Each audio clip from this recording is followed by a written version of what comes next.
eyes had apparently caused her to stop requesting them. I guess if you put enough mayonnaise on a ham and cheese sandwich, or if your metabolism shuts down, or if you've become virtually stationary, as my mother had, there isn't much left to be done.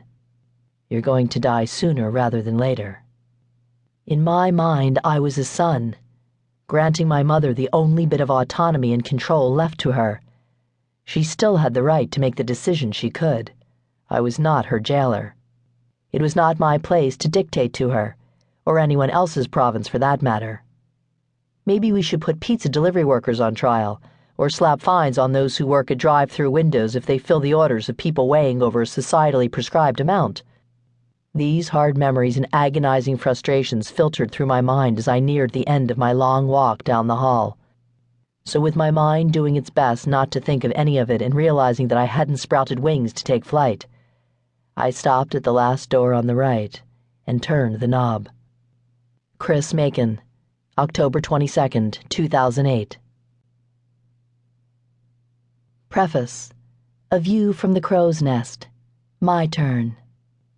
No one could be more surprised than I to find myself here tapping on this keyboard, pounding out these characters, building words, telling a tale that could never be. It is too fantastic. But I am tapping, and it did happen. I am alive, and that revelation still stuns me. This was not the plan, the blueprint that I saw lying there before me. Life is for the living.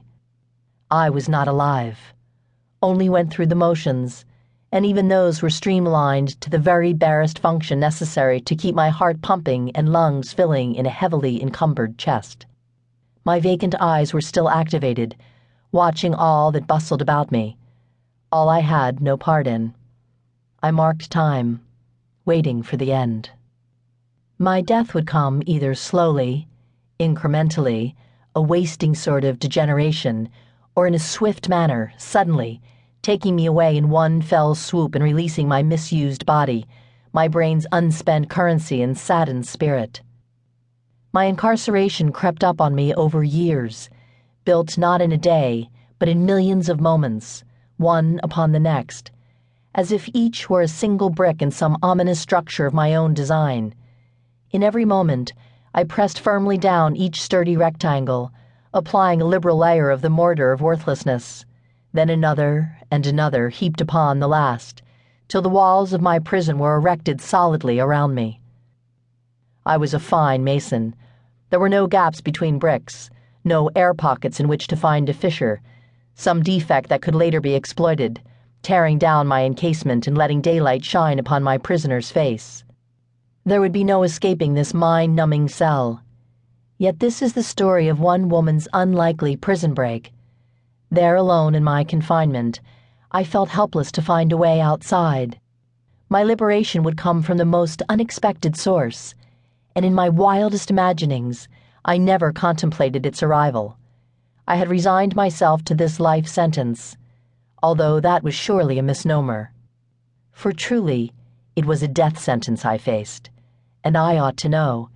It was I who was prosecutor, judge, and jury. I had imposed a sentence, the harshest possible, and those outside the dank walls would be my improbable liberators. I did not even know them, nor were they aware of me. Not yet.